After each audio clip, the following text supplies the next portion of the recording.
three times together. Wherever you are, sit straight, neck in the line with the back, and we'll recite together. Om Namo Bhagavate Vasudevaya. Om Namo Bhagavate Vasudevaya. Om Namo Bhagavate Vasudevaya. So thank you everyone for joining us today.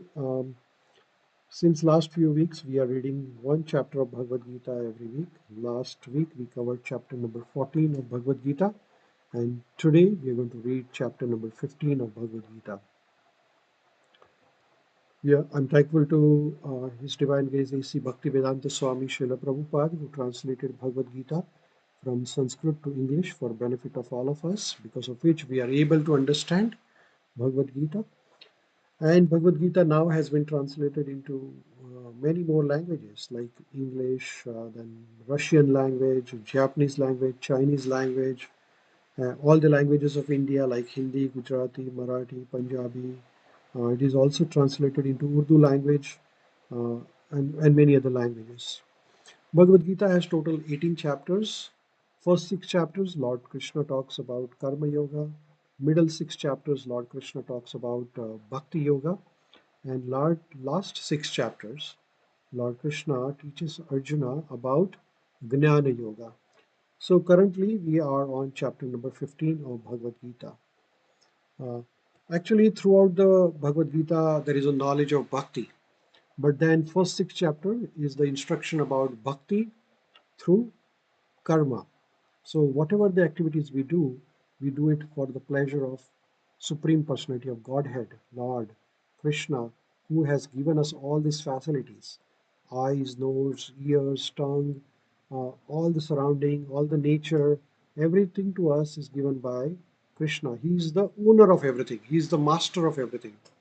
So whatever the karmas, whatever the activities we do, we dedicate it for pleasure of Krishna. That is Karma Yoga.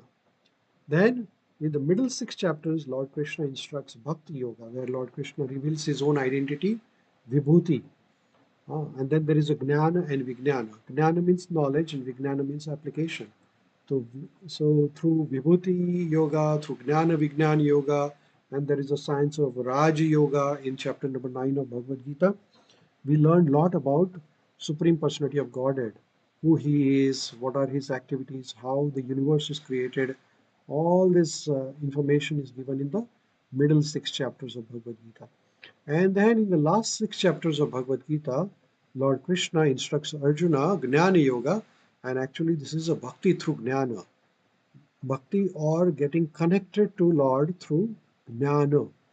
Actually, yoga means connection, and we can connect with Supreme Personality of Godhead through various yoga methods.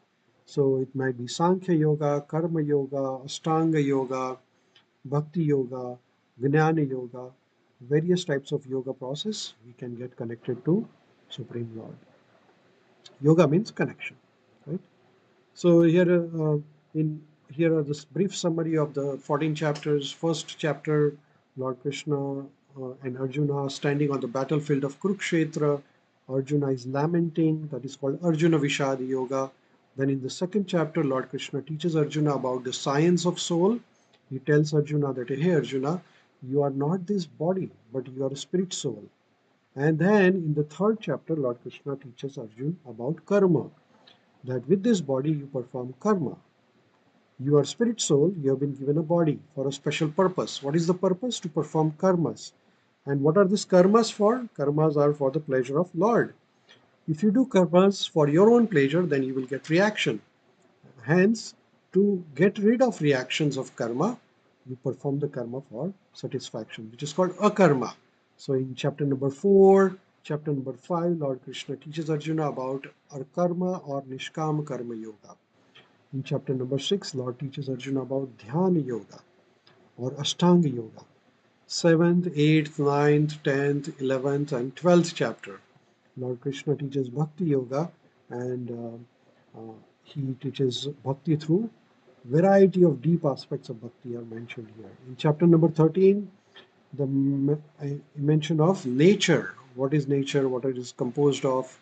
Then the chapter number 14, we learned about three modes of material nature. So in this way, we have been learning different aspects of bhakti through karma yoga, bhakti yoga, and gnana yoga. So last week we learned chapter number 14, where we talked about three modes of material nature. Lord Krishna talks to Arjuna about sattva, rajas, tama iti. Sattva guna, rajaguna, and tamo guna, like that. So these are three modes: mode of goodness, mode of passion, and mode of ignorance. And we are constantly bound by these three modes of nature. We are either in sattva guna, we are either in rajaguna, or we are in tamoguna, mode of goodness, passion, or ignorance. But these three modes are constantly acting upon all of us. And there are certain qualities of these three gunas. What is the quality of sattva guna? So when we are in sattva guna, then we feel like getting some knowledge. We are free from sinful reactions or sinful activities. And we feel that, okay, we are doing better than others. That is the mode of sattva guna. Most of the time, scientists, philosophers, teachers, they are in sattva guna. They always think of benefit of others, how they want to help others. That is called sattva guna. Then there is a Rajoguna. Rajoguna is the mode of passion. And when we are in Rajoguna, we feel sense pleasure. We have unlimited desires. We want to make money, have some honor in the society, prestige in the society. We want to be the best of the best, like that. So that is called as Rajoguna. And 95% of the population is usually in the Rajoguna. Rajoguna is intermediate. From Rajo, you can go either to Sattva Guna or you can go to Tamoguna. So you can go up or you can go down. So that is Rajoguna. And then the last guna, last mode of nature is Tamoguna. Tamoguna is the mode of ignorance, which is characterized by madness, laziness, lack of knowledge. And in Tamoguna, many of the times we perform sinful activities. So it is among these three gunas, the best guna is Sattva Guna, and we should try to maintain ourselves in Sattva Guna. So Guna means actually rope. Rope means something which is used to tie. So we are bound by these three mode gunas. When sometimes we are in goodness, sometimes we are in mode of passion, sometimes we are in mode of ignorance. Like in the morning when we get up, we do exercise, pranayam, meditation, we are in sattva guna. Then we go to business. When we go for a business, then we want to make money, have name, fame, honor, prestige. So that is rajoguna. Tamoguna, at the end of the night, then usually people feel lazy. Some people drink alcohol, or I don't know, other things people do. So all those things are called as tamoguna. And then the dietary habits can be sattva guna. When you are eating fruits, vegetables, fresh food, this is sattva guna. Tamoguna is eating meat or animal containing the animal food diet. And then the rajoguna is spicy, hot, pungent food. So like that. So everything can be classified into sattva guna, rajoguna, or tamoguna. Like that. And there is a constant competition between these three gunas, right? So sometimes sattva is, so most of the time we are either in sattva mixed with rajo, or rajo mixed with tamo, or tamo mixed with other gunas. So like that, there is a combination of the gunas. Sometimes sattva predominates, sometimes rajo predominates, sometimes tamo guna predominates. So we are constantly into these three modes of nature. And then when we are in sattva guna, our chances of progressing into higher planetary system are very high. So from we are in the middle, so rajaguna. And then if we always situated in sattva guna, then urdhvam ganchanti sattvata. So Lord Krishna says in 14th chapter, 18th sloka, those situated in the mode of goodness gradually go upwards toward the higher planetary systems. Those in the mode of passion lives on the earthly planetary system. And those live in the abominable mode of ignorance go down to the hellish planet. So the gunas will decide where we go after giving up this body. So Lord Krishna further says that one who engages in full devotional service, bhakti yogena sevate, at once transcends the modes of nature and thus comes to the level of Brahman. So in this way, uh, if we engage in the devotional service, then we can get rid of all the sattva guna, raja guna, tamo guna, and we can transcend all these three modes of nature and go to the Shuddha Sattva Guna. So this is the brief summary of chapter number 14 of Bhagavad Gita. Thank you all for joining us. If you have any questions at this time, you can type in your chat box. Um, Otherwise, if you have no questions, then we can progress to the chapter number 15. Welcome, Rajaji. Nice to see you. Namaste.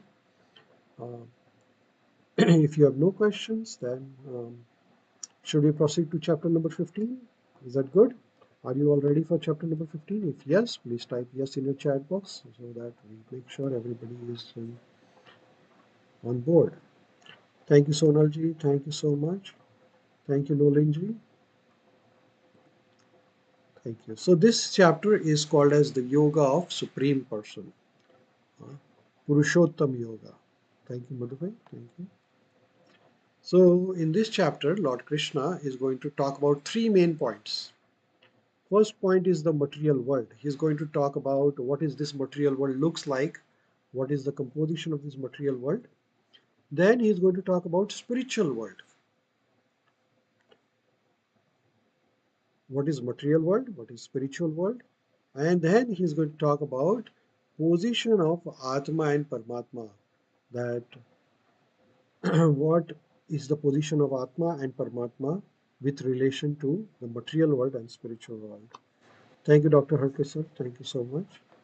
Thank you. So let's learn from chapter number 15 of Bhagavad Gita. Chapter number 15, first sloka, Lord Krishna says, Shri Bhagavan Vacha Urdhvamulam Mada Shakham Ashwatham Prahur Avyayam Chandanasmi Yashya Parnani Tasatam Vedasa Vedavet. So Shri Bhagavan is the Supreme Personality of Godhead, Lord Krishna. So Lord Krishna said, it is said that there is imperishable banyan tree that has its roots upward and its branches down, and whose leaves are the Vedic hymns. One who knows this tree is the knower of Vedas. So, very important sloka of this chapter is Urdhva Moolam Adha Shakha. So here Urdhva means above, Moolam means roots. Urdhva Moolam. So this material world is described as Urdhva Moolam Adha Shaka. Adha means downwards and Shaka means branches. So usually a tree has root downwards and branches upwards, right? But here Lord Krishna is describing other way around. What is he saying? The roots are upwards and the branches are downwards. How is that possible? But that is what is described as the nature of this material world. The current world where we are living in, this is called as the Bhautik Jagat, material world, which means that it has expiry date also and it has a beginning date. So this material world was created and there will be a time when the world will end.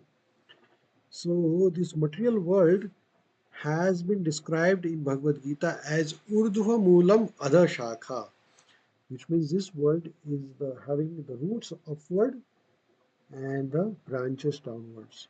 So let's see what it looks like here. So here is a picture. You can see the picture. This is a lake. By the lake, by the edge of the lake, there is a big banyan tree, and this banyan tree has its reflection in the water. And in the water, you can see that roots are upwards and branches are downwards, but that is in reflection. In the real life, the tree has root down and the branches up. So what is this analogy? So Lord Krishna is using the analogy to explain us the nature of material and the spiritual world.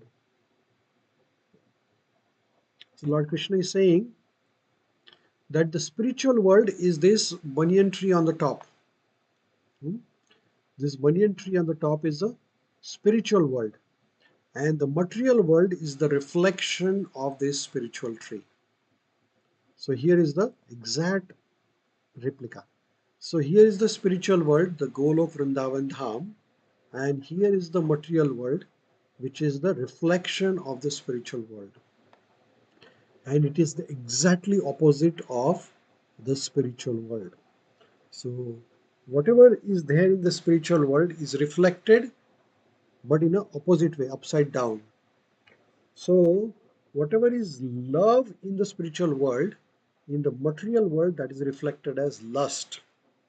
Huh? So the service or attitude in the spiritual world is reflected as the sense gratificatory attitude in the material world.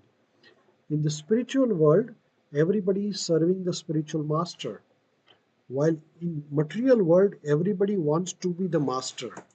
Nobody wants to be the servant. That is the nature of the material world. So material world is exactly opposite of the spiritual world. So here we can see that in the spiritual world there is Lord Krishna. In the material world are all the living entities. Okay. Now in the spiritual world also there are living entities. Like you can see in the picture, there's a cow, peacock, and swans. Here is the peacock, and then Radharani, and so many other living entities. They're all serving Krishna. In the material world, there are living entities, but then some of them are enjoying the sense gratification, that is called kama. Then some are engaged in religious process called as dharma. Some are engaged in economic development. Here you can see they are called as artha, and some are engaged in austerity and liberation. So that is called as moksha. So dharma, artha, kama, and moksha. These are the four activities usually people are performing in the material world. And in the top of the material world, you can see the Brahmaji. Brahmaji is the creator of the material world. And from Brahma comes innumerable living entities. All the material world, everything is created by Brahma. So, Brahmaji, under the guidance of Mahavishnu, uh, Brahmaji gets birth from Lord Vishnu's navel. And from Vishnu comes Brahma, and from Brahma comes all the Devi Devtas and all the living entities. Everybody comes from Brahmaji. So, including Brahma, all the Devi Devtas, everybody is in the material world. Okay. Now, this material world has 14 planetary systems. We learned about that previously. Earth is the middle planetary system. There is higher planetary system and there is lower planetary system. In the higher planetary systems are the Devi Devtas, or in the higher planetary systems are spiritual, elevated living entities.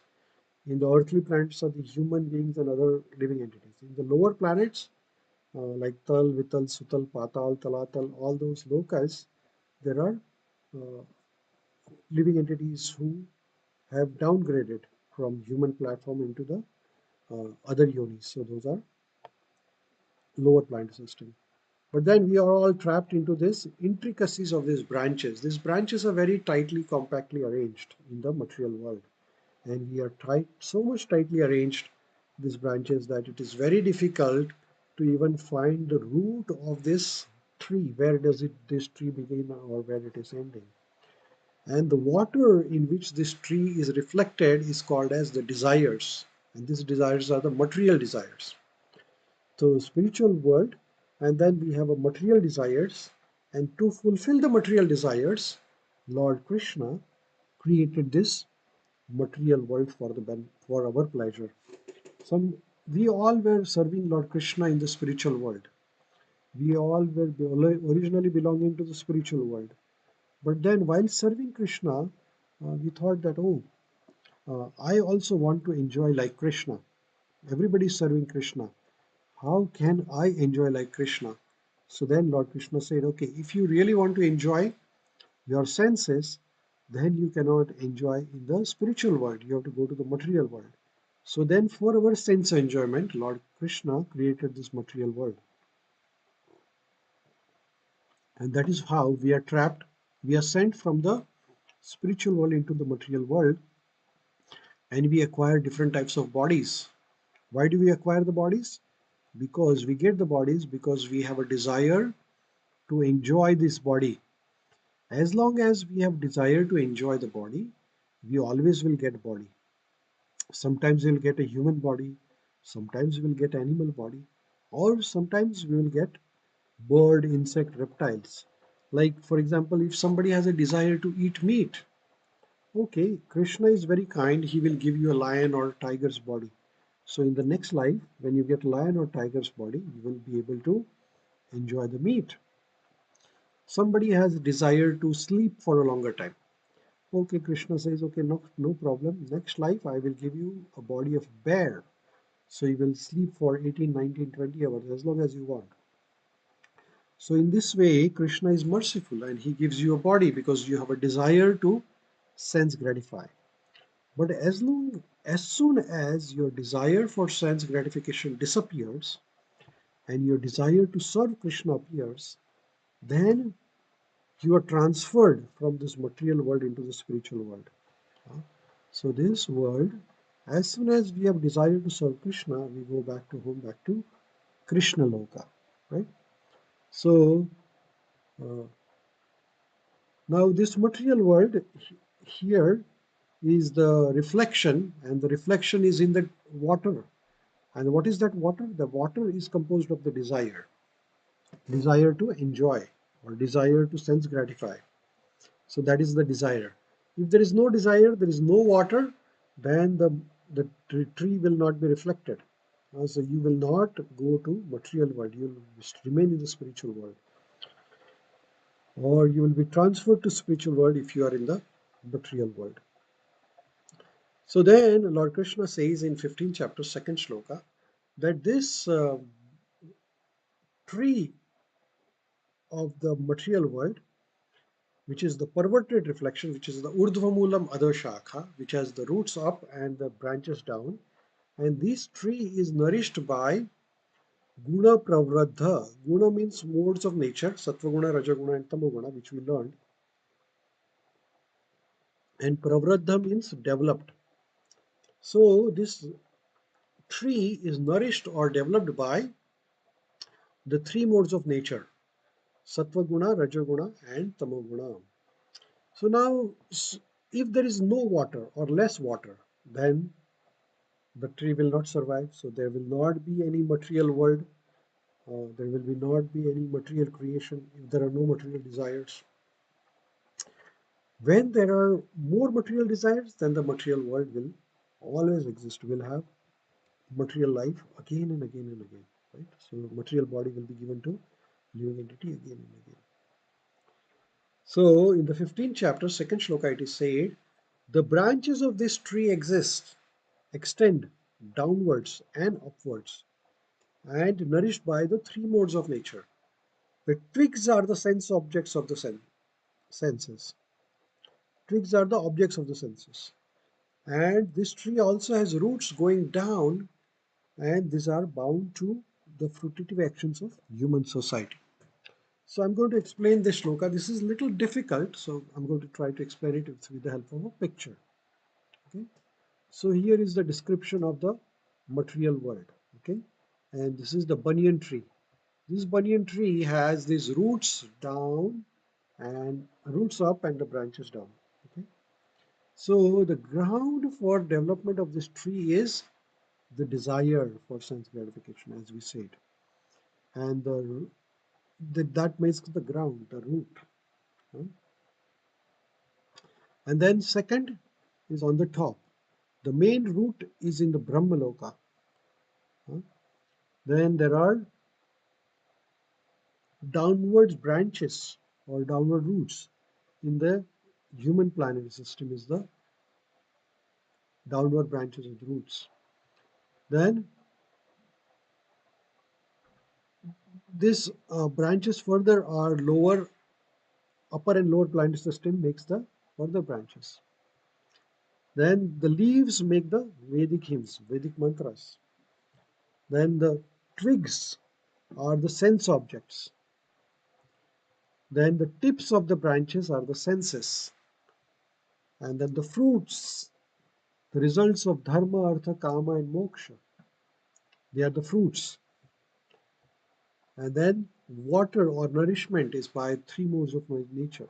So that is the root of, that is the nature of the banyan tree, right? So this banyan tree has the ground as a desire, and then in which the tree grows, and the root of the tree is formed by Brahmaji, and then the branches are formed by uh, upper and lower plant systems. The fruits are dharma, artha, kama, moksha. Twigs are the sense objects. The leaves of this tree are the Vedic mantras. The tips of the tips of the branches are the senses. Water is three modes of nature, and in this way, this banyan tree survives. Okay. Before I go further, I just want to make sure you all understand this banyan tree because this is a very important concept. Are you all good with this banyan tree? If you're good, please type yes in the chat box. Otherwise, if you have any questions about banyan tree, please ask. I'd like to thank Sonalji, Rajaji, Nolinji, Madhufai, Dr. Vaishali Crystal, Dr. Arun Harkisar Adri for joining us today. This is a little challenging concept here, so I'm just trying to wait here and see. Thank you, Nolinji. Thank you, Crystal. Thank you, Dr. Arun Harkisar. Thank you. So looks like everybody's good with the concept, so we'll progress further.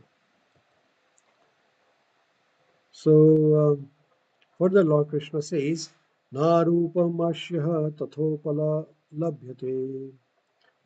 The real form of a tree cannot be perceived in this material world.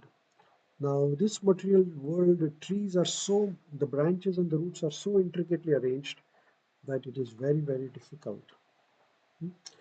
So, further, Lord Krishna says that no one can understand where it ends, where it begins, or where the foundation is. So, this tree is very, very complicated, very difficult to understand because there are innumerable roots and branches of this tree.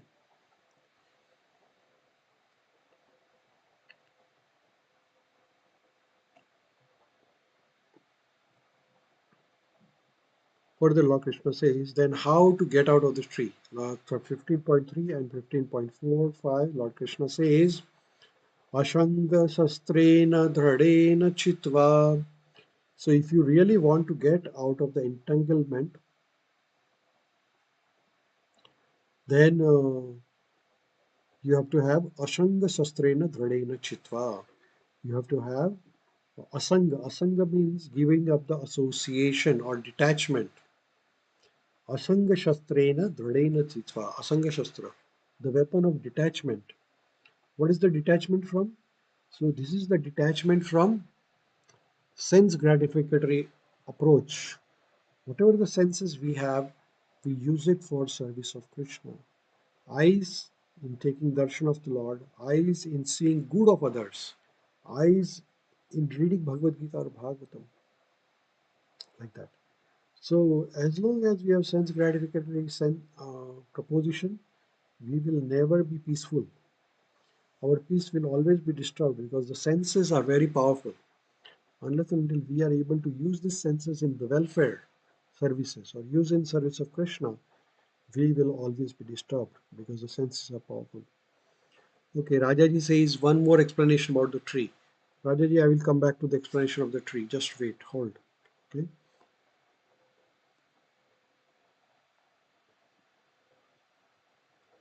So Lord Krishna says that if you really want to get out of the tree, then you have to cut the branches of the tree by strong weapon, which is detachment and determination. Detachment means detachment from the sense gratification, attachment, attachment for the service of Krishna, and determination, dhradena. Dhradena means determination that no matter what happens, I will always engage myself in service of Krishna. And then surrender. This is the very important thing. So there are three things required for us to get out of the material world and go to the spiritual world. Detachment from the material sense gratificatory activities, attachment to the service of Krishna with determination, and surrender to Krishna. These are the very important aspects. Uh, so here again, this is the picture of the reflection of the spiritual world is the Urdhva Mula Matso Shakha. This material world is the perverted reflection of the spiritual world. So you can see that the roots of this material world, banyan tree, is upward because this is a reflection of the spiritual world. And this reflection is in the water of desires and three modes of nature. And then there are multiple branches, and then there are small twigs and the leaves. And then all the living entities are entangled into this material world. And only way to get out of this material world is weapon of detachment. Detachment from dharma, artha, kama and moksha. And only desire to serve Krishna. Further, Lord Krishna says, 15.4, therefore one must seek that place from which having gone one can never return. So when we go to the spiritual world, then we never return to material world because the spiritual world is the place of Satchitananda Vigraha. In the spiritual world, there is no anxiety, no problems at all. And that is why everybody should aim for spiritual world because having gone there, you will never go back to material world or never take birth again and again. Once you go to spiritual world, then you get the body which is permanent. So spiritual body never dies. Material body dies.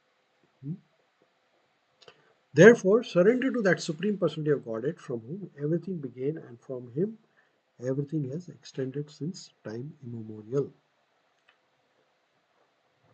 So, who can surrender to Krishna? So, the qualifications for surrender are mentioned in chapter number 15, shloka number 5. Lord Krishna says, Nirmana moha jita sanga dosha adhyatma nitya nivritta kama dvandvar vimukta sukha dukkha samagne gachanti amudha pada vyayam tat. So Lord Krishna is saying that nirmaha moha jita sanga dosha. So those who are free from nirmaha, nirma, nirmana, nirmana means pride, false pride actually. Huh? Then moha means illusion. Jita sanga dosha. Jita means conquer, win, victory. Sanga dosha. So victory, loss, all these are the dosha, or these are the defects in our mind because we are proud of ourselves or we are illusioned. And further, Lord Krishna says, so who is eligible to surrender? One who is free from nirmana moha jita sanga dosha, free from false pride, illusion, false association. Then, who understands the eternal, who are done with material lust. Adhyatma nitya nivrutta kamaha. Adhyatma nitya. Adhyatma nitya means always engaged in spiritual activities. Who can be always engaged in spiritual practice? One who is free with the desire for the lust. Dvandir vimukta sukha dukkha samagner. And one who is free from the dualities of sukha dukkha, happiness, distress, honor, dishonor, all this, whatever happens, we are here to serve Krishna. Why should we be angry at somebody else, or why should we be envious, or why should we be lusty, or why should we be angry, greedy? So one who is always engaged in service of Krishna can easily overcome these problems. Know how to surrender unto Supreme attains that eternal kingdom. So here are the qualifications of going back to home, back to Godhead, or qualification of surrender to Krishna. So if you really want to surrender to Krishna, if you really want to be Bhakti Yogi, then you have to have nirmana, no false pride, no illusion. So here we'll take one by one again. Free from false pride, nirmana. freedom from illusion, no moha, freedom from false association, jita sanga dosha, develop spiritual knowledge, adhyatma nitya, and we are done with material lust and bewilderment, nivritta kama, and freedom from dualities. Dvander vimukta sukha dukkha samagne. So why Krishna is telling us about this, uh, all these things? Because Krishna wants us to see back to home, back to Godhead. He wants us to bring home. But we cannot go to Krishna Loka unless and until we are purified of the contamination.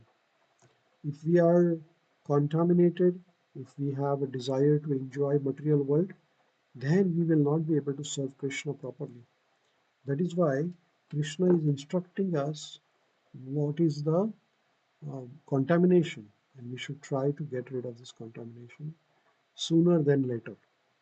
So, whatever we have, we should dedicate for service of Krishna or service of other living entities. We should be free from false pride because everything belongs to Krishna. Why to be proud of? What is to be proud of? Everything is belonging to Him. As soon as we die, all our possessions are finished. Then, when we take next birth, we have to start possessions again. No possessions come with you.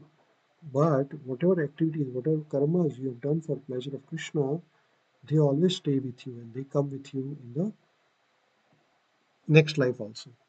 So that is why we have to be free from all the illusions. Further, Lord Krishna says to Arjuna about the characteristics of the spiritual world, how the spiritual world looks like. So material world is reflection, and everybody is affected with the jita kama sanga dosha. But then we have to get freedom from those dosha and then think about the spiritual world. So Lord Krishna is saying that न तद्भाष्यत सूर्यो न शंकरो न पावक यद गत्वा न निवर्तन्ते तद्धाम परमं भवाम तद्धाम paramam mamaha. So Lord Krishna is saying that tadana bhashyate surya. That supreme abode of mind is not illuminated by sun. Na shankaro, na shashanko, na pavaka. There is no fire, no moon, or no electricity. So, in the spiritual world, Lord Krishna Loka, like currently the material world, this earthly planet gets the light from sun. If there is no sun, there will be the darkness. But in the spiritual world, there is no need of sun because the spiritual world is self-illuminated. It has its own light. There is no sun required. There is no moon required. No shashankoha. Shashanka means moon. No pavakaha. Pavaka means fire or electricity that is not required there. Yadagatva nivartante. Tadhama paramam bhavam. Yadagatva. Yadagatva means those who reach there. Even in those who reach in the spiritual world, yadagatva nivartante tadadhamam paramam bhavam. They will never ever come back to the material world. So here the word used is paramam mamaha. You see this word? Paramam mamaha. Paramam mama. What does the paramam mama means? This is the Lord Krishna's supreme abode. Mama means mine, param means supreme. So he says Tadadhama Paramam Mama. So Lord Krishna's Dhama, which is the supreme of all the Dhama, or best of all the Dhamas. And that is why those who go to that Dhama, spiritual world, will never return there. But we cannot go to spiritual world with material body. We need to have spiritual body. And to get the spiritual body needed the qualification. Like we cannot live underneath the water, but the fish can live underneath the water. Why? Because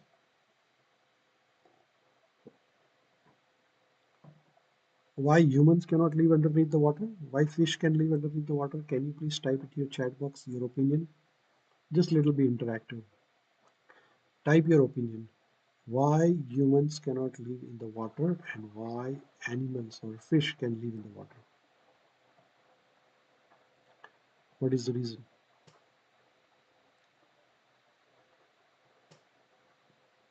Please type it in your chat box.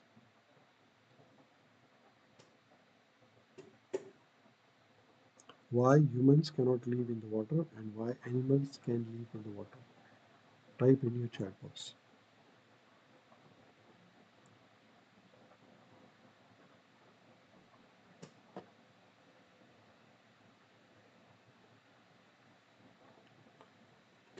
Fish only have the body mechanism to live in the water, correct? Anybody else?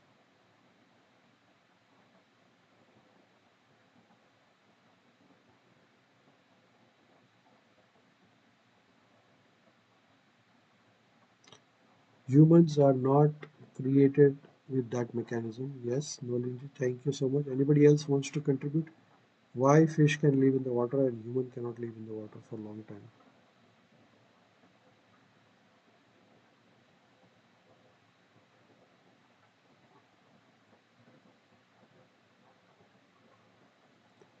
Crystal says we do not have gills. Okay, very good. Anybody else?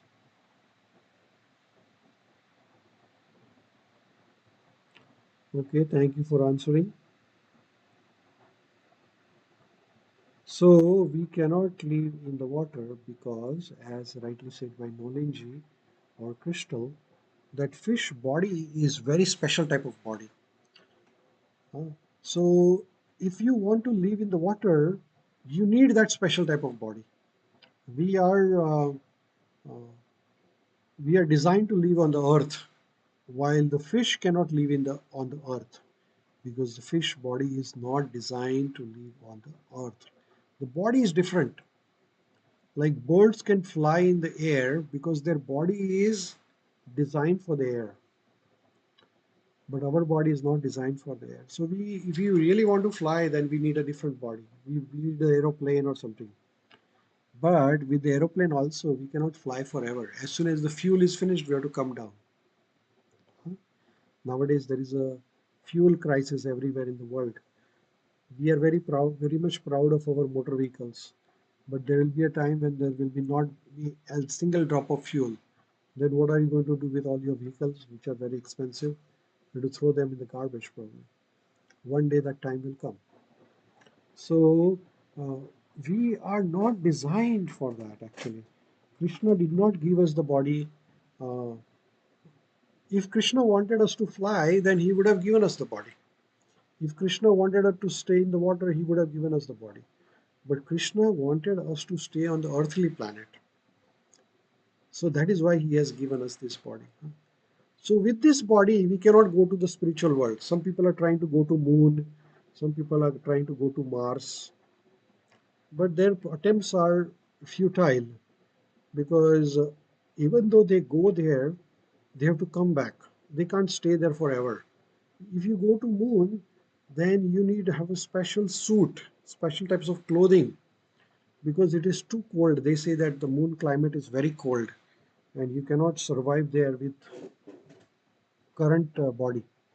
That's why they have to wear a special suit or special type of clothes so that they can survive on the moon. So people are attempting to go to other planets with this human body, which is not possible. Only and only you have a body specific for that particular planet, then only you can go there. Otherwise, not possible.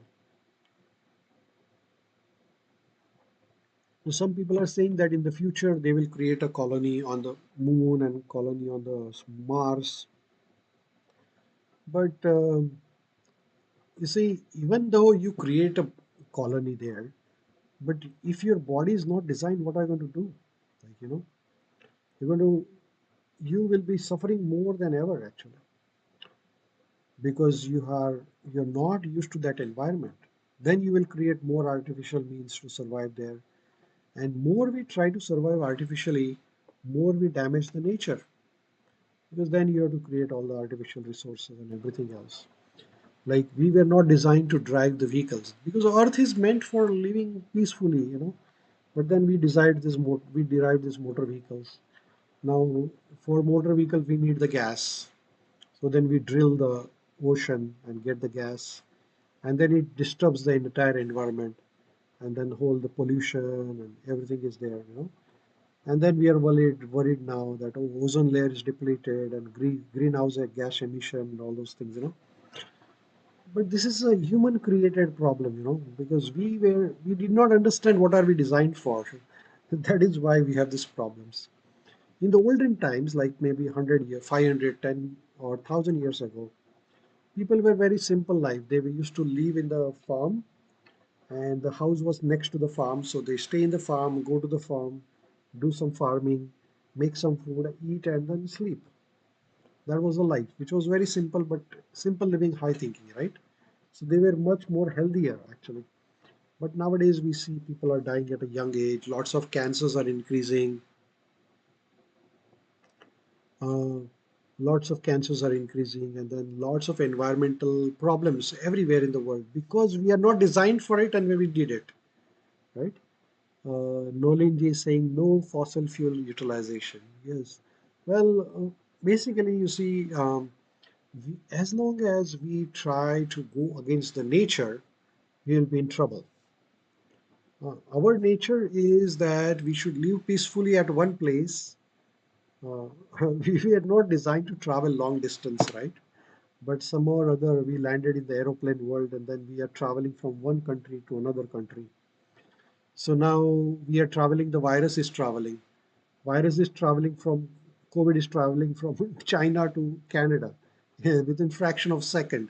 How is that possible? Because everybody is traveling nowadays and we have created these artificial means to survive. So in a way, we have created more challenges for ourselves. And these challenges are going to go increase day by day by day. This is what Krishna is telling us in Bhagavad Gita. What is the nature we are designed for? So material nature is exactly opposite of spiritual nature. Whatever is there in the material nature is perverted reflection. So what we call so-called love in the material world is actually lust. Most of the people, while male and female, the attraction is usually the bodily attraction, and that lust, they labeled it as love. The real love is between mother and a child. That is a selfless love.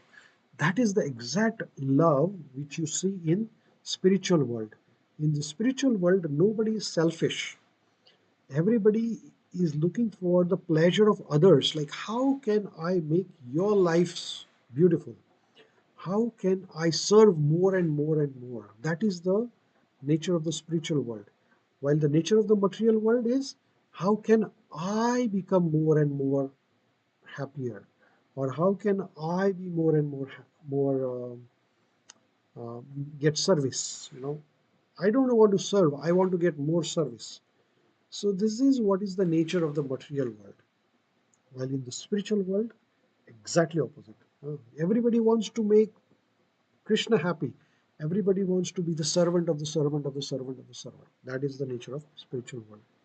So Lord Krishna is saying that in that spiritual world, there is no need of sunlight. There is no need of moonlight because it is self-illuminating. The spiritual world has its own lighting, own illumination. There is no need of fire, there is no need of electricity, there is no need of moon, there is no need of sun, because everything is self-illuminating there. Uh, that Dhamma of Lord Krishna, he says that that Dhamma is Paramam Mamaha. What is Lord Krishna saying? That Dhamma is Paramam Mamaha. Mama means mine. So Lord Krishna's Dhamma is Parama. Very, very important. And then the living entities here.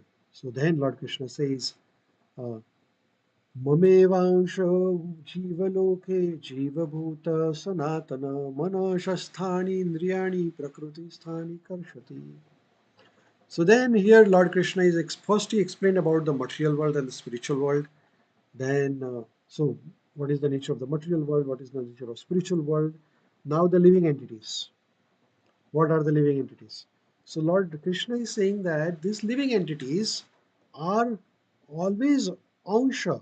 Mama means mine, eva amsha means they are certainly, amsha means fragments, jiva loke, all the jiva of the world, jiva bhuta sanatana, all the living entities. Sanatana means always. So Lord Krishna is saying that all the living entities in the material world, they are always fragmental part and parcel of Krishna. Mama eva ansha.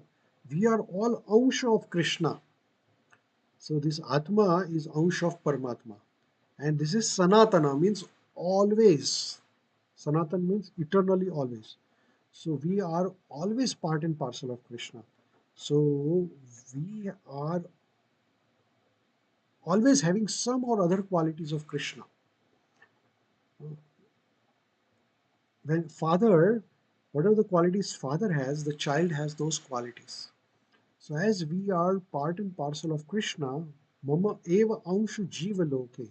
Yes, we are anshu of Krishna. We are having that quality of Krishna. But somehow or other, what happened? Mana shanstani indriyani. Mana means mind. Shasthani means six. Indriyani means senses. So these living entities, when we are originally Krishna conscious, we were in the spiritual world. But then we decided, oh, I want to enjoy. Then to enjoy, you need senses, right? If you want to enjoy food, you need the tongue. If you enjoy music, you need the ears.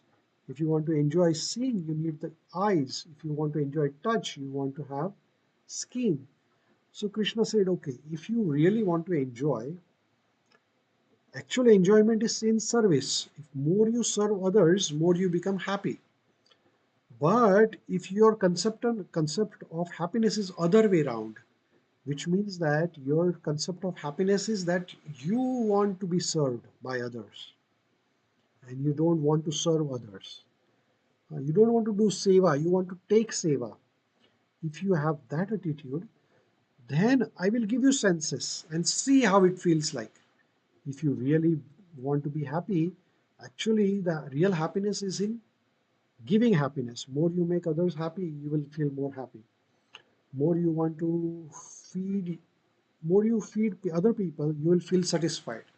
You will not even want to eat anything. So when we have this desire of being served or want to become the enjoyer or want to become master, then Krishna says, okay, if you really want to become master, then I will give you another place, because this is spiritual world, this is my place.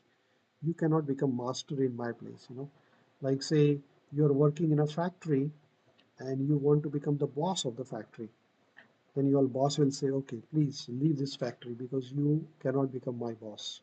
If you want to become the boss, you create your own factory, go another place, right? So in this way, Lord Krishna is telling us that you are always part and parcel of mine. Mame eva amsha jiva loke jiva bhuta sanatana. But the day you decided, okay, you want to have separate enjoyment, okay, then I gave you the mana shashtani indriyani. I give you this mind and six senses: eyes, nose, ears, base, belly, tongue, genitals, all these senses. And then Prakriti, three modes of nature. What are the three modes of nature? Sattva guna, Rajaguna, and Tamaguna. And then you started enjoying this. But actually, this enjoyment, so called enjoyment, what we have is suffering. Because every time we are in the material world, we have to undergo birth, disease, old age, death. Anybody likes old age here? Please type yes if you like old age in your chat box. Do you like old age? Or do you like disease? Or do you like death? How many of you like that? How many of you like old age, disease, and death? Nolindy is saying no, she doesn't like it. Anybody else wants to say? Crystal doesn't want to be old. Crystal doesn't want to have disease. Or Crystal doesn't want to die.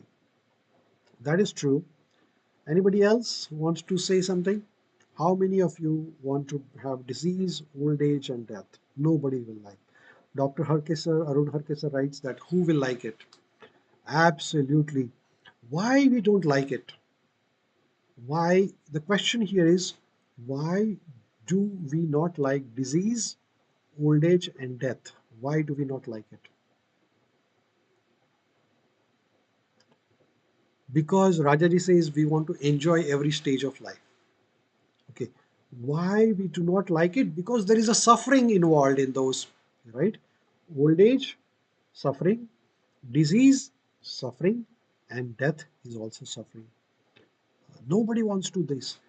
Actually, that is our nature. We are spirit soul by nature. We are Atma. Our Atma is eternal. We are Atma never gets disease, Atma never gets old age, and Atma never dies. But what gets disease is this body. What gets old age is this body, and what dies is this body. Huh? Now, as soon as we get this body, the Atma starts feeling, oh, we are this body. I am this body. I am the body of the human being.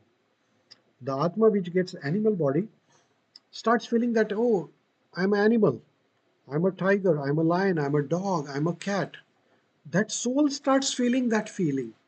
But actually, soul is independent of this body. Like we are sitting in the car, but we are independent of the car. Car is just a vehicle for us the transportation. Similarly, the soul is independent and the body is the vehicle. But the day we start identifying self with the body and we say, oh, this body is everything. I'm getting so much happiness with this body and so much distress with the body. But imagine you get a body which is not made up of this material body. So you get a spiritual body, which is same nature as your soul.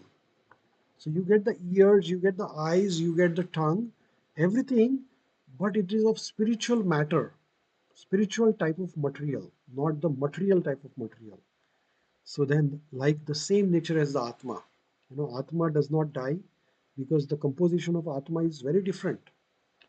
Like, like there are different types of matter. One is gold, one is silver, one is bronze. Now, gold has a different composition, while the mercury has a different composition, while the silver has different composition. Similarly, the soul has different composition, and the spiritual body has different composition. And that spiritual body we get in spiritual world, not in material world. As we live in the water, aquatics have different body than the living entities on the earth. Similarly, the body of the spiritual world, living entities, is different than the material world.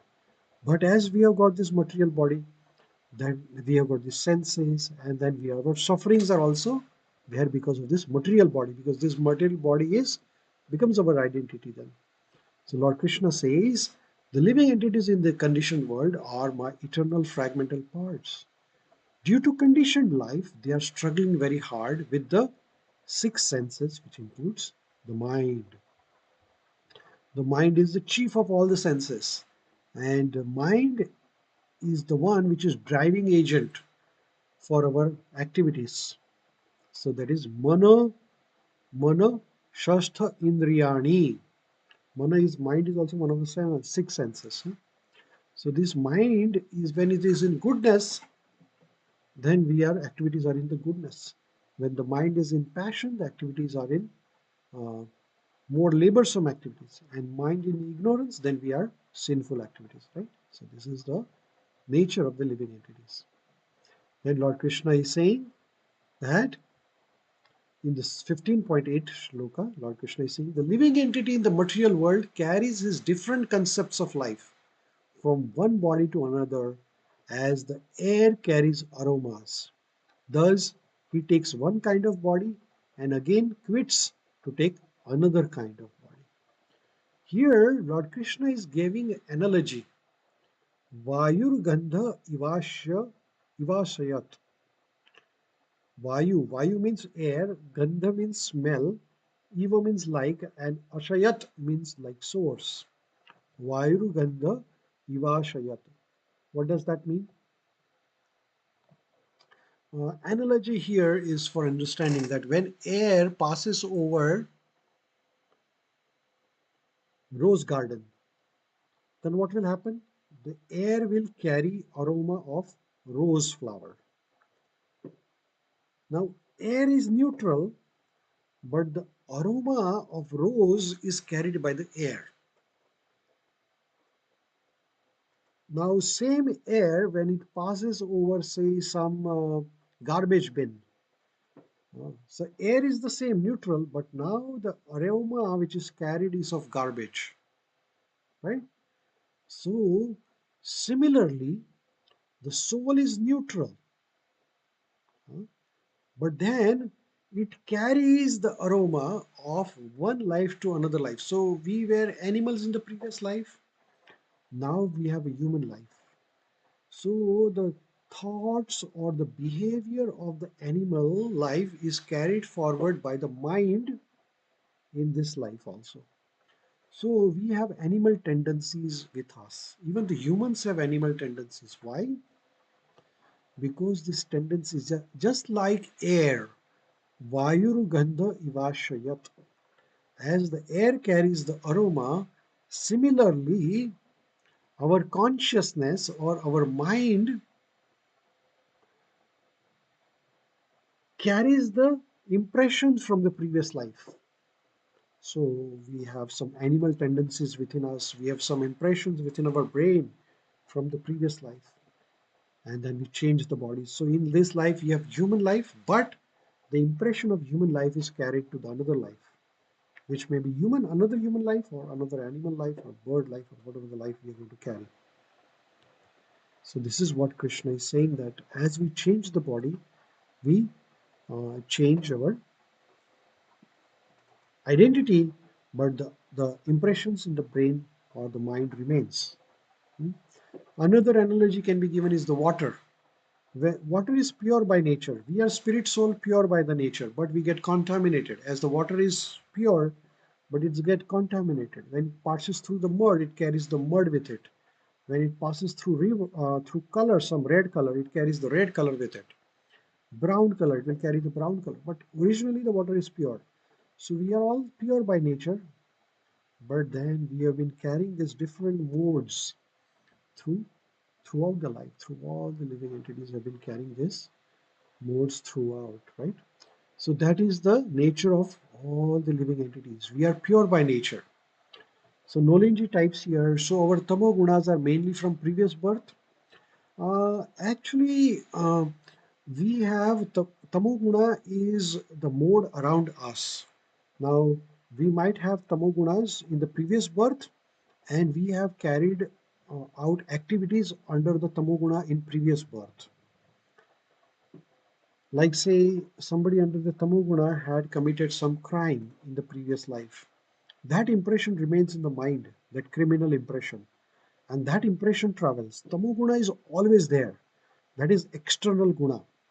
huh? And these gunas create impression on the mind, and that mind creates the activities, or mind creates our actions or karmas, like that. Okay, so these gunas are the forces which create impression on our mind, and then it creates the karmas, like that. Thank you, Tonoliji, for asking the question. So then further, Lord Krishna is explaining to Arjuna about the more detail about the change of the body. So Lord Krishna says, the foolish cannot understand how a living entity can quit his body, nor can they understand what sort of body he enjoys under the spell of modes of nature. But one whose eyes are trained in knowledge can see all this. Lord Krishna is saying, what is he saying? Lord Krishna is saying, Vimudha nanu pashyanti. Pashyanti gnana chakshushaha. Muda means foolish, and Vibhuda means higher quality of fool. Muda and Vibhuda. Like we have uh, we have When we apply V means higher or bigger. So Muda means full, but then the higher full is called Vimuda. So Vimuda na anupashyanti. Na anupashyanti. Na means never. Anupashyanti means see. So Lord Krishna is saying that as we see that the bodies are changing, people are dying every second actually since we talked it to each other in last 1 hour, millions of people have died or millions of living entities have been dead on this planetary system. And millions of living entities have taken birth in this last 1 hour. Millions, I'm telling million trillions actually. So many living entities have come and disappeared, like bubbles coming in the ocean and disappearing. So many bubbles come every second and so many bubbles disappear in the ocean. Similarly, every fraction of second, so many living entities are taking birth and so many dies. But people who are Vimuda, they cannot see it, that everybody is dying. I'm also going to die one day. So why am I wasting my life in sense gratificatory activities? I should use this life for enlightenment. This human life is for enlightenment process. We have to find the purpose. What is the purpose, ultimate purpose of human life? That is the purpose. It's called Athat Brahma Jignasa. But then Lord Krishna is saying, Vimuda Nanu Pashanti, people who are busy in sense gratification, creating bigger house, bigger building, better living facilities, bigger plane, bigger this, bigger that. Are where we are going to carry all this? You're not going to carry a single thing with you. Once you die, everything disappears. What bigger we are? This is called as Vimuda. More challenges. I will, they have a plan. I will create a bigger, I will invest in this stock, so the stock will go there, and then stock will go million times, and I will be the richest person on the planet. And they have this plan. And the fraction of a second, next moment the death comes, everything is finished. What happened to all the plans? All are gone.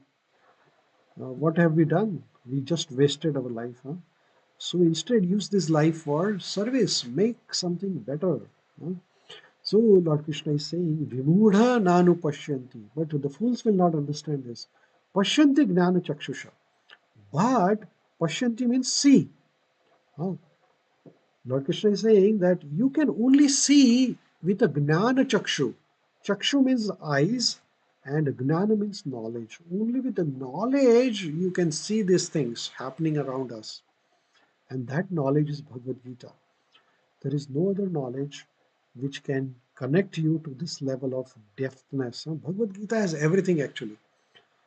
So some people say that Bhagavad Gita is a Hindu book. It is not a Hindu book. It is a book about understanding the life, Gnana Chakshu. This is the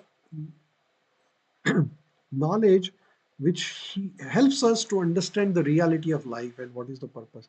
You can see here in this picture, a man is dying and all the family members are crying. Uh, this is a familiar scene. We all have gone through in our life, right? So, in this way, we can see that life is going every second of our life is ending actually. We should have Gnana Chakshu and we progress in our life, in spiritual life. Further, Lord Krishna says in 15th chapter, 12th sloka, Lord Krishna says, the splendor of the sun, which dissipates the darkness of whole world, comes from me. And the splendor of the moon and the splendor of the fire are also from me. So now Lord Krishna has described the material world, he had described the spiritual world, he had described the living entities. Now Lord Krishna is describing his own position. What is Lord Krishna saying about his own position? He says, Tata Tejo Vidhi Mama Ekam. Mama means me, Ekam means only. Mamakam means this splendor, this light of sun, Teja, light of moon, the light of fire, everything is coming from me. First of all, he said that all the living entities are part and parcel of me, right? And now he is disclosing his own identity. He has given about his own position in chapter number 7, 8, 9, 10, 11. Lord Krishna has described his position in much more detail. But here he is revising that concept again. Why Lord Krishna is saying about sun, moon, light, everything, fire? Because because if there is no sun or there is no moon, then we cannot enjoy. You know, main enjoyment is because of the light of the sun and the moon. Because sun and the moon gives us the food, sun and moon gives us the life, sun and moon gives us the whatever the nutrition required in the material life is because of sun and moon. There is a fire also is very much required for our existence. Fire means heat. Heat generates the rain.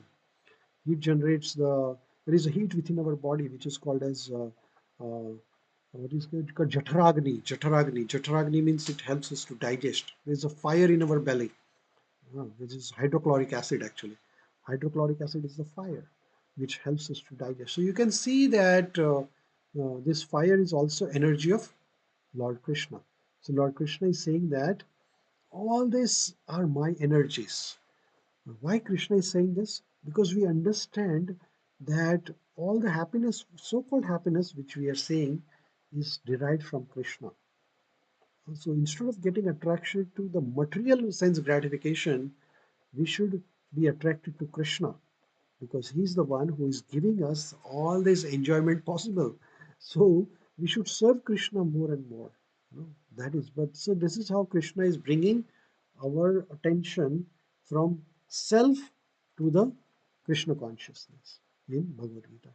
Further, Lord Krishna says, I enter into each planet, and by my energy, they stay in the orbit. I become the moon, thereby supply the juice of life of all the vegetables. This is a very nice sentence here. What is Lord Krishna saying? Pushnami cha aushadhi sarva somo bhutva rasatmakaha. Pushnami. Pushnami means nourishing. Cha aushadha sarva. Aushadha means all vegetables.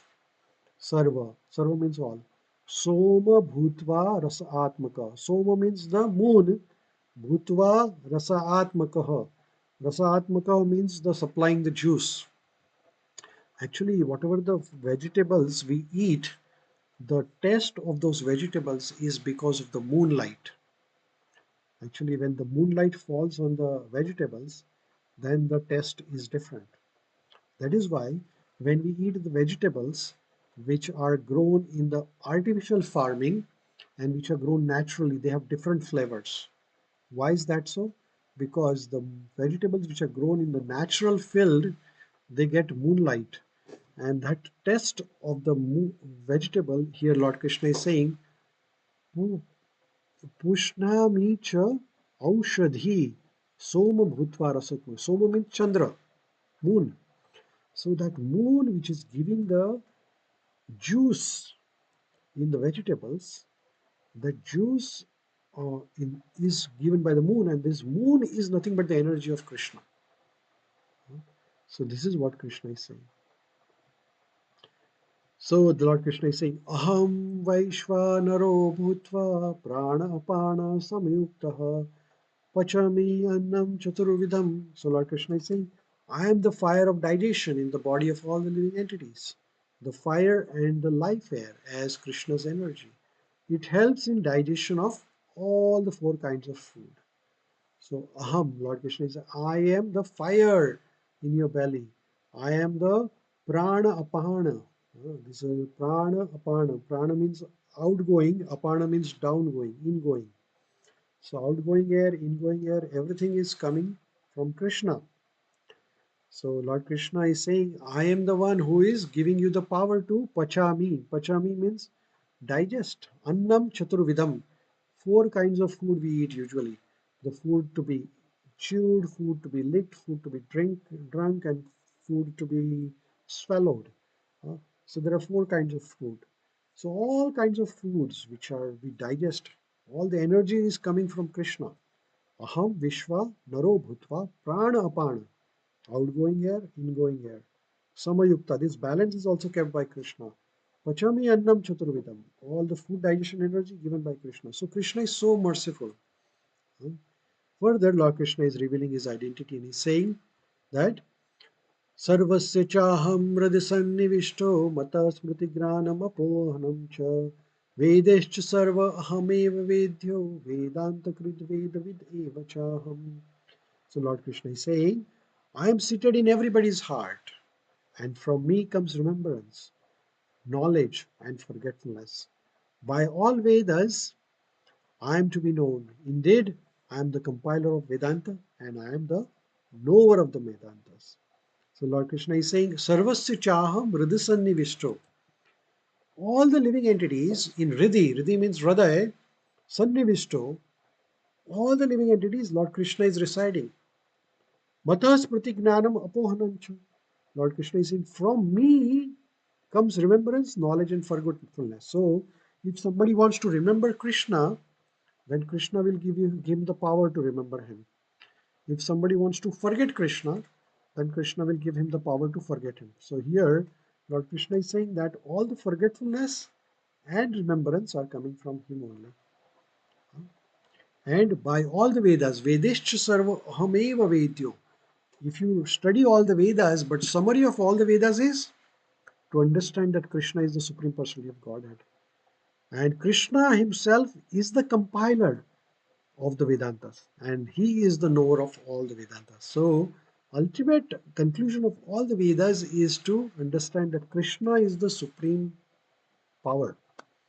He is the supreme personality of Godhead, and he is there within everybody as Sarvasya Chaham Rudhi Sannivishto. You can see in this picture that Lord Krishna is residing within the heart of every living entity, whether human, animal, insect, bird, reptile, everywhere. Krishna is there. Further, Krishna is saying to Arjuna in 15th chapter, 19th sloka, Lord Krishna is saying, Yo mamevamassamuddo janati purushottama sa sarvavid bhajati maham sarvabhavena bharata. So, translation, whoever knows me as the Supreme Personality of Godhead without doubting is the knower of everything. He therefore engages himself in full devotional service to me.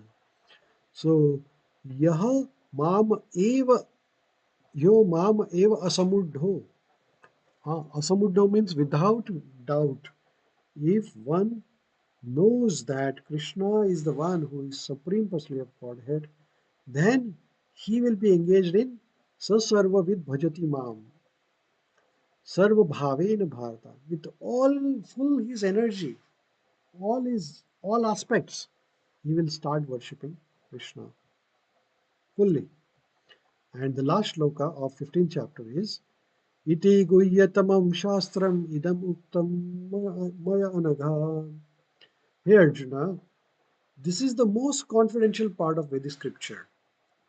Guhyatamam shastram. Guhyatamam means most confidential shastra. Uktam. I have, O sinless one, and it is disclosed by me to you. Whoever understands this will become wise, and this his endeavors will know perfection. So thus ends the 15th chapter of Bhagavad Gita, which is the Purushottam Yoga. We'll take some questions, and just these questions are to summarize the 15th chapter. And at the end of these questions, you can ask any question you may have. So there will be options A, B, C, D. You can choose A, B, C, D and type in your chat box, whatever you feel like.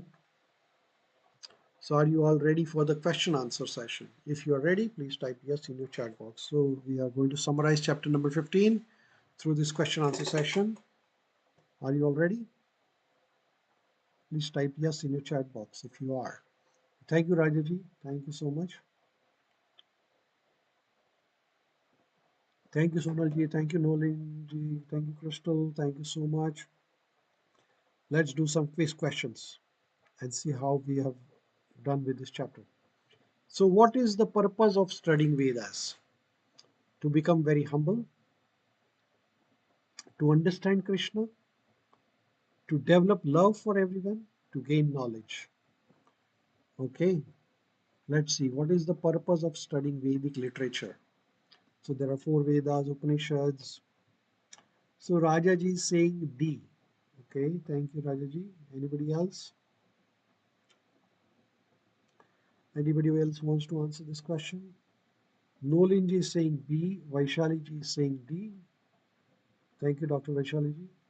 Anybody else? Sonalji is saying D. Okay, very good. Thank you, Sonalji.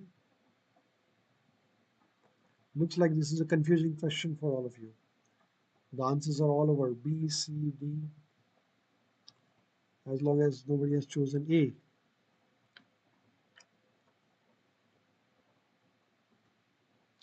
Anybody else wants to say, try something?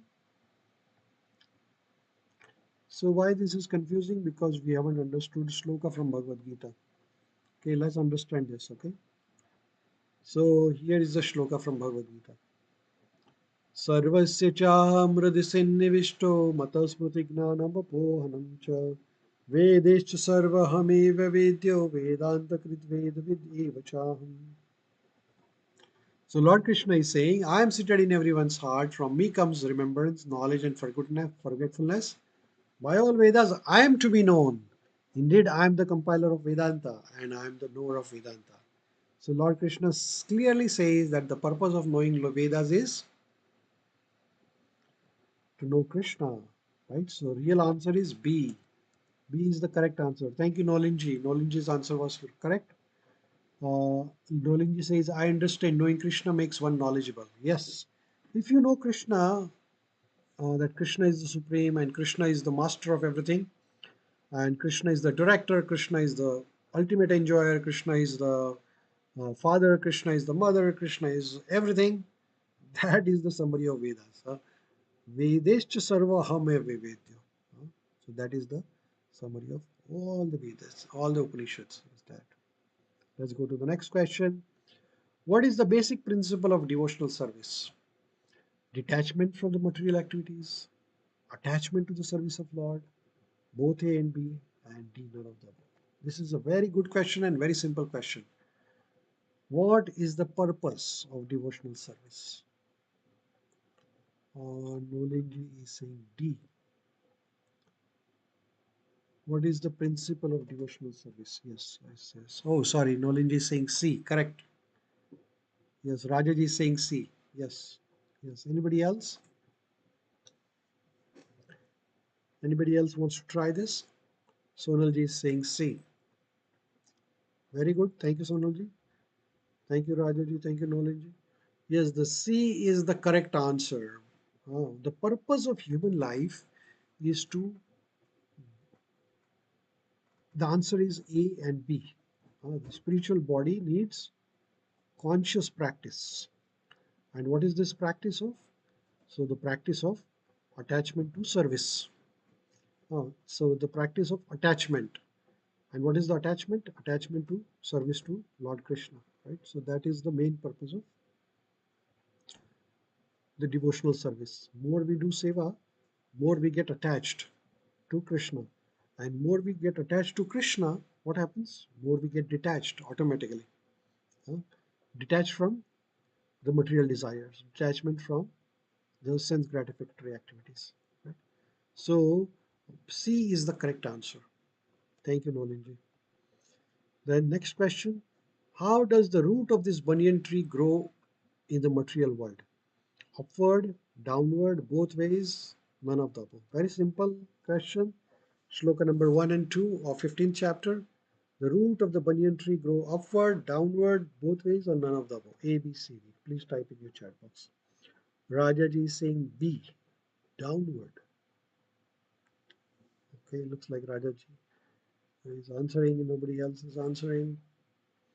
The root of banyan tree of the material world. Rajaji corrected his answer. Correct. Upward. Yes, Nolinji. Thank you so much. Thank you. Yes, yes, yes, yes, yes. Vaishaliji, correct. Your answer is correct, Vaishaliji. A is upward. Yes. So let's do this one more time so that we are all on the same page. Let me see if I have the root here. Here is the tree, and root is upwards, and the branches and everything is downwards because this is a reflection of the spiritual world, right? Okay, next question. What is the effect of knowing the banyan tree? One comes to know about the Vedas, one can get out of this material existence, attachment to the tree leads to impossibility of liberation, all of the above. This is a little tricky question actually. This is a little tricky. Why should we know about this banyan tree? Because one can know about the Vedas, one can get out of the material existence, attachment to the tree leads impossibility of liberation, and all of the above. Little tricky, but I'm sure some of you can figure out.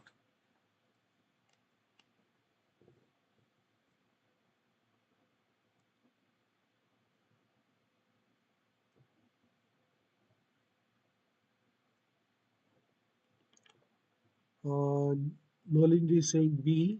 Yes, very nice. Vaishali is saying B. Very nice, very nice. Well tried. Very nice, very nice. Anybody else? Very good understanding. I really appreciate Vaishali ji, Nolinji, Rajaji. Very nice. Actually, if you see, B and C means the same actually. Attachment to this tree leads to impossibility is also correct answer. And one can get out of this material existence if we know the tree is also correct answer. So B and C are correct. And then all this knowledge is coming from Vedas. So actual real answer is D. But B for Bob or B for Balram or B for Bhagavad Gita is also correct answer. So the real correct answer is D. D for Delhi. But B is also correct answer. But real answer is D. But I really like that you have understood the purpose of the tree. That is very important. That if you really want to get out of the material world, then you want to understand this material world is a reflection of the spiritual world. So material world is not the real thing. Material world is reflection. The real world is the spiritual world, and we belong to the spiritual world. Yes, Nolinji, you are correct. It's all interconnected. Very nice. Thank you so much. Thank you. Really appreciate. Okay, next question.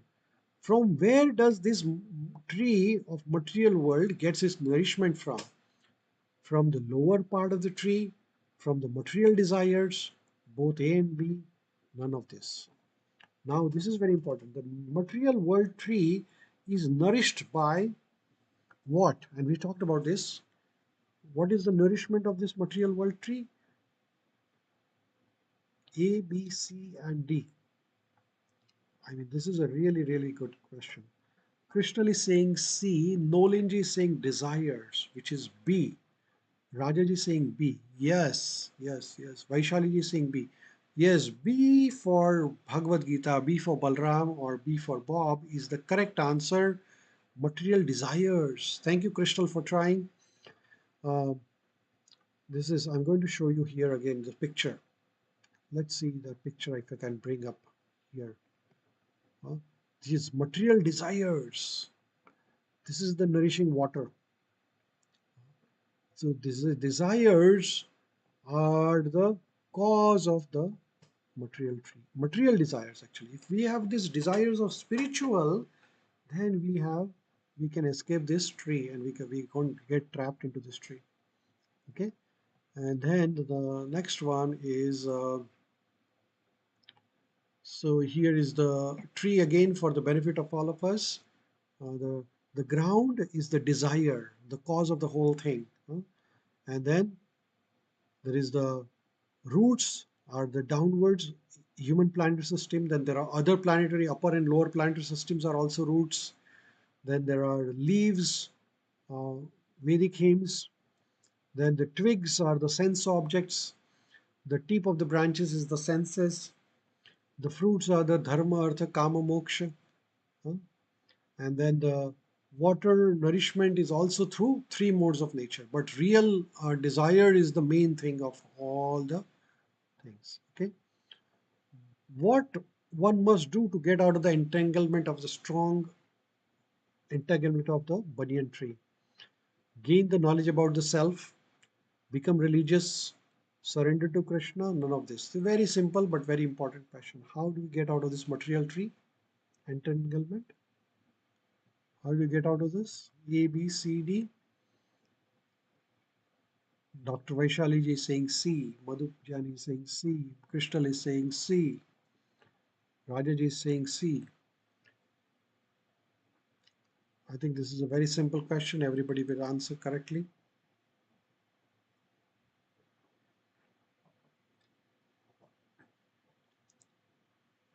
Yes, the C is the most correct answer because surrender to Krishna. When once we know Krishna is the supreme and this material world is perverted reflection, we surrender to Krishna and get out of this material world. So one more question and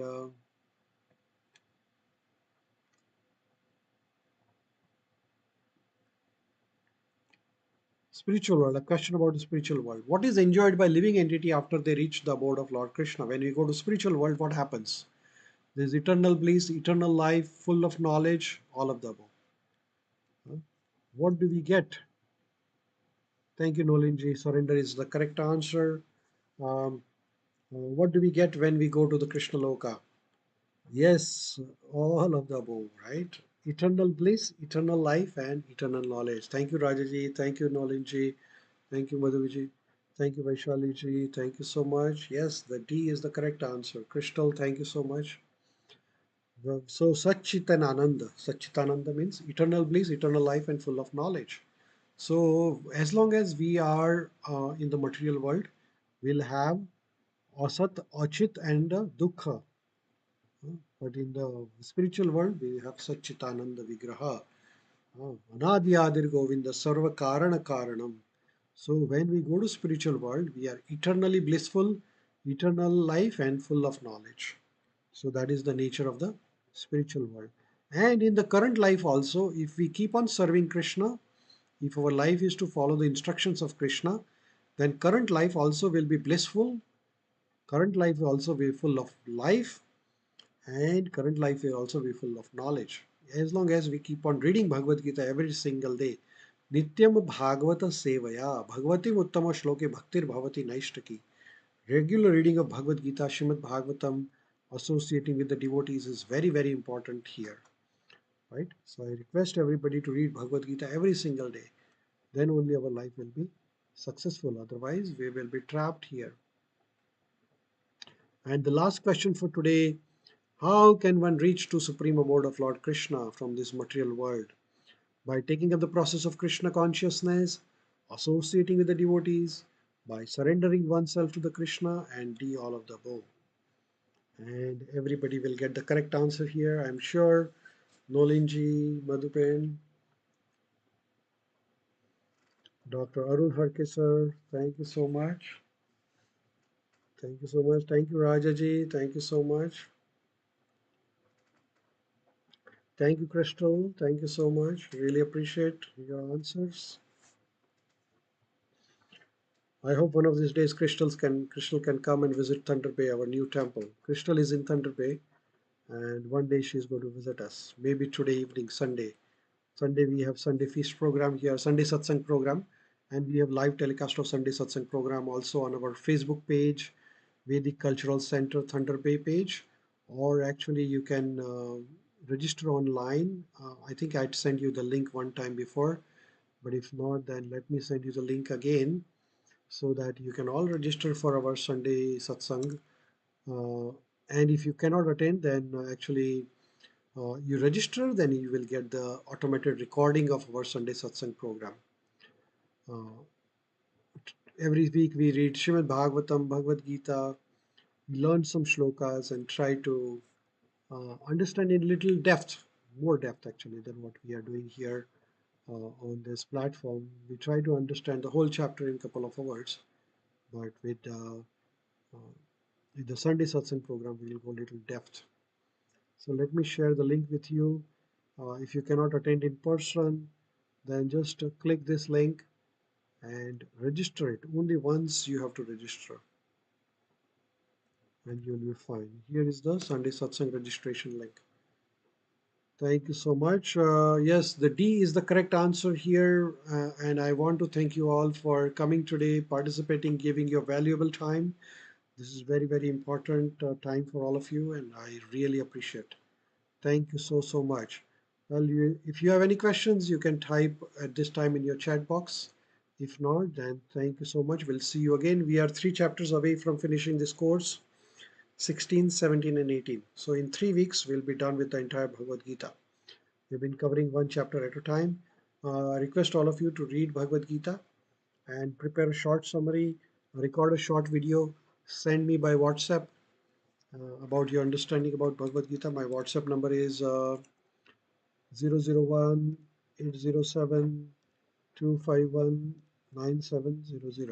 That's my phone number. So you can send me a short video recording about your understanding about Bhagavad Gita through um, WhatsApp. Thank you. Hare Krishna. We'll see you.